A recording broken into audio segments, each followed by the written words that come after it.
প্রিয় ছাত্রছাত্রী যারা ক্যালকাটা ইউনিভার্সিটিতে সেমিস্টার 4-এ পরীক্ষায় বসতে চলেছ সামনের মাসে, তাদের জন্য আজকে আলোচনা করব। এমডিসি কোর্সে পড়ছো এবং এডুকেশান সাবজেক্ট নিয়েছো, CC5 পেপারটি অর্থাৎ হিস্ট্রি অফ এডুকেশান, এখান থেকে মক টেস্টের একটি প্রশ্ন আলোচনা করব। ফুল মার্কস হলো 75। যারা আমার চ্যানেলে নতুন তারা চ্যানেলটিকে সাবস্ক্রাইব করে পাশের বেল আইকনটি ক্লিক করে রেখো। নতুন কোনো ভিডিও আপলোড করলে সবার আগে নোটিফিকেশান তুমি পাবে। তোমাদের বহু সংখ্যক বন্ধুবান্ধব অর্থের অনটনে কোনো প্রাইভেট টিউটর কিংবা কোচিং সেন্টারে যেতে পারে না, তারাও বিশেষ উপকৃত হবে যদি তোমরা শেয়ার করে দাও।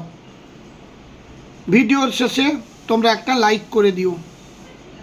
তাহলে এবার দেখো 75 মার্কসের জন্য এডুকেশান এমডিসি কোর্সের CC5 মক টেস্টের প্রশ্ন। এখান থেকে তোমরা 60% মার্কস অর্থাৎ পরীক্ষায় কমন পেয়ে যাবে। একের দাগ, যে কোনো 3টি প্রশ্নের উত্তর দাও, 10 মার্কের 3টি। প্রথম প্রশ্ন, ইসলামিক শিক্ষা ব্যবস্থার মূল বৈশিষ্ট্যগুলি ব্যাখ্যা করো। 2এর প্রশ্ন, জাতীয় শিক্ষানীতি 2020-তে প্রাথমিক থেকে উচ্চশিক্ষা পর্যন্ত যে পরিবর্তন আনা হয়েছে তা ব্যাখ্যা করো। 3এর প্রশ্ন, ব্রাহ্মণ্য ও বৌদ্ধ শিক্ষা ব্যবস্থার তুলনামূলক আলোচনা করো ও শিক্ষাগত দৃষ্টিভঙ্গি বিশ্লেষণ করো। 4 নম্বর, উডের ডেসপ্যাচ 1854 কি, এর গুরুত্বপূর্ণ সুপারিশগুলি উল্লেখ করো, কেন একে ভারতীয় শিক্ষার ম্যাগনা কার্টা বলা হয়।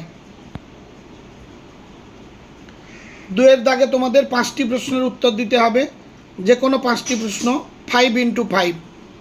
প্রথম প্রশ্ন, ব্রাহ্মণ্য শিক্ষা ব্যবস্থার 5টি বৈশিষ্ট্য লেখো। 2এর দাগ, অ্যাডামের রিপোর্টে দেশজ শিক্ষা ব্যবস্থার গুরুত্ব কিভাবে তুলে ধরা হয়েছে ব্যাখ্যা করো। 3এর প্রশ্ন, গুরুকুলের শিক্ষা পরিবেশ ও শিক্ষক ছাত্র সম্পর্ক কেমন ছিল। 4এর দাগ, ইসলামিক শিক্ষা ব্যবস্থার 5টি উদ্দেশ্য লেখো। 5 নম্বর, মুদালিয়র কমিশনের প্রস্তাবিত শিক্ষার 7টি প্রবাহ সংক্ষেপে লেখো। 6 নম্বর, কোঠারি কমিশনের প্রাথমিক শিক্ষা বিষয়ক সুপারিশগুলি লেখো। তোমরা মনে করে নিতে পারো তোমরা যে পরীক্ষায় বসবে সামনের মাসে, এটি তোমাদের ইউনিভার্সিটির প্রশ্নপত্র বলে। সেই ভেবে যদি তোমরা তৈরি করো তাহলে অবশ্যই তোমরা পারবে। 3এর দাগে তোমাদের 10টি প্রশ্নের উত্তর দিতে হয়। প্রশ্নের মান হলো 2, অর্থাৎ 2x10। প্রথম প্রশ্ন রয়েছে মেকলে মিনিট কি। 2 নম্বর প্রশ্ন রয়েছে শিক্ষার চুইয়ে পড়া নীতি বলতে কি বোঝো। 3 নম্বর প্রশ্ন রয়েছে গ্রান্ট ইন এড প্রথা কি। 4 নম্বর রয়েছে ম্যাগনা কার্টা বলতে কি বোঝো। 5 নম্বর রয়েছে নবোদয় বিদ্যালয় বলতে কি বোঝো।